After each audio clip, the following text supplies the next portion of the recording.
What's going on, guys? We are back for yet another YouTube video. I'm already back on my iPhone. I can't find my GoPro today, so that took only 2 videos.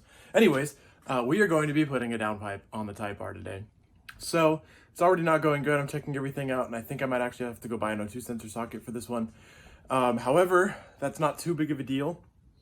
And so I'm really excited to get the downpipe on this thing. I just took a few videos of the before with just the Miltech exhaust. We're going to be installing a PRL catted downpipe.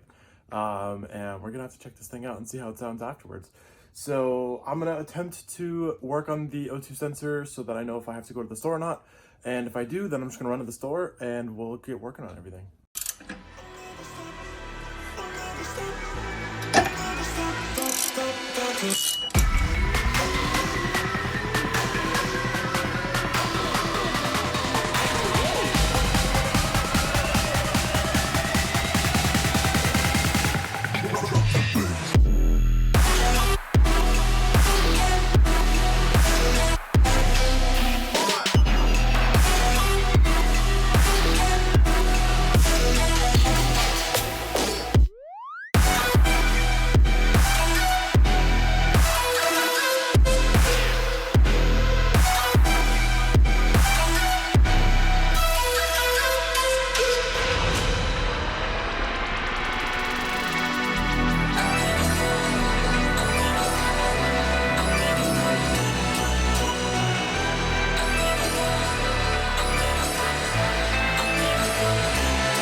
All right, finally got the heat shielding off of the downpipe. That was a massive pain. There's a bolt right there that is just insanely hard to get to.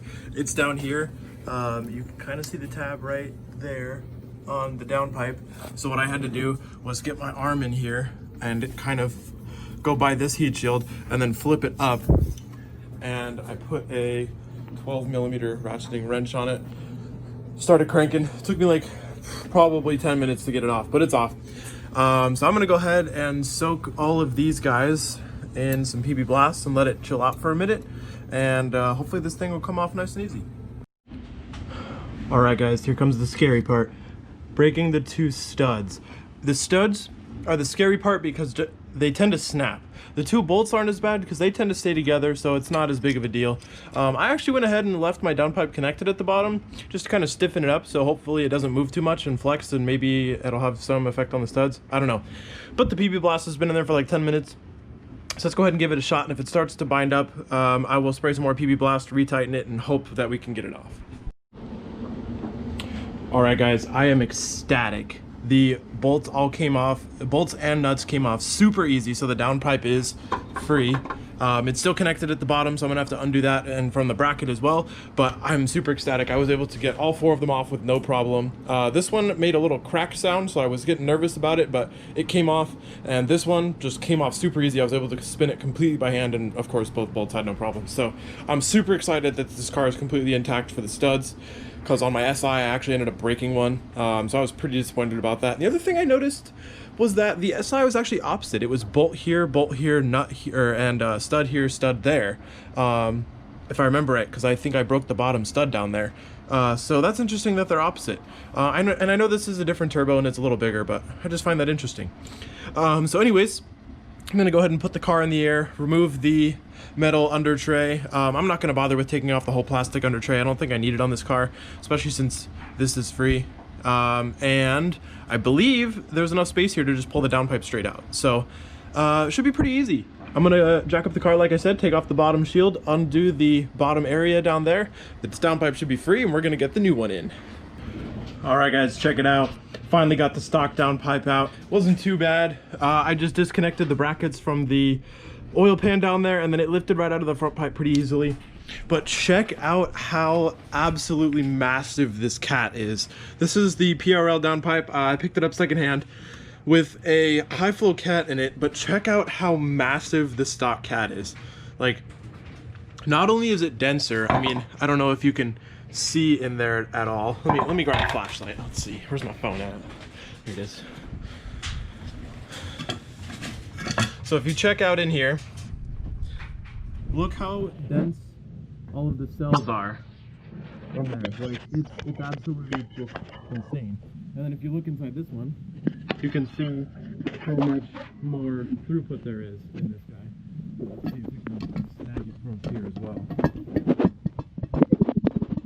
There you go. Just look at how much more flow there is in this one. Not only is it smaller, but there's so much more flow. It's absolutely insane. So I'm really excited. Check out the welds on this PRL downpipe. Even though it's used, they still look amazing. So I'm really excited.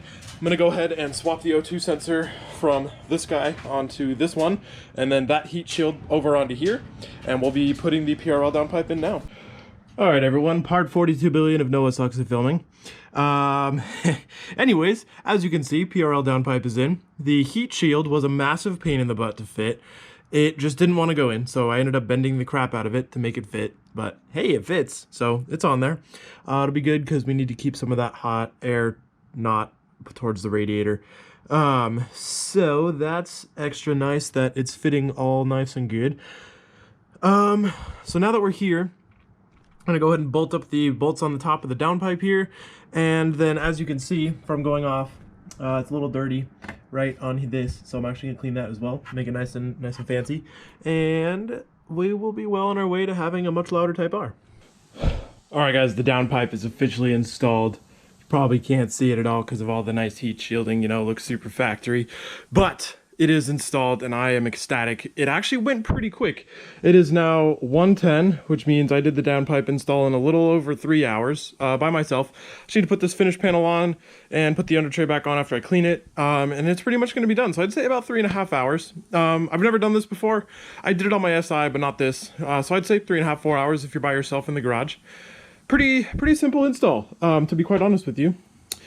However, I think this is the part where we go ahead and turn it on and see what it sounds like. I'm just gonna leave it in the air, and hopefully I put everything back together correctly, and I guess we will find out here. But fingers crossed, you know? Where's the... Whoops, that's my horn.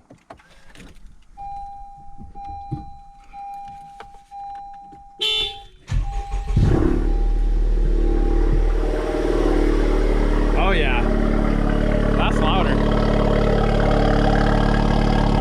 That sounds good.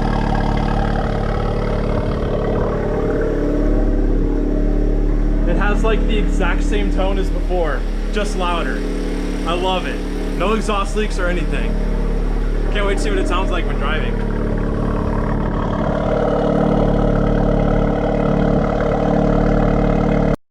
So of course, as I'm putting everything away, I look in this bag and there's spacers. Are you freaking kidding me? I might actually be stupid. I genuinely thought that the heat shield didn't fit and I didn't even realize there were spacers. So that whole time that I spent like 30 minutes trying to get the dumb thing to fit would have just fit like that.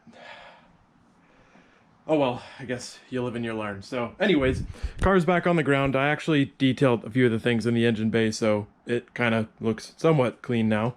There's a few more things that I need to do, like the battery and that shock tower and stuff. But either way, it looks somewhat put together and factory with the downpipe.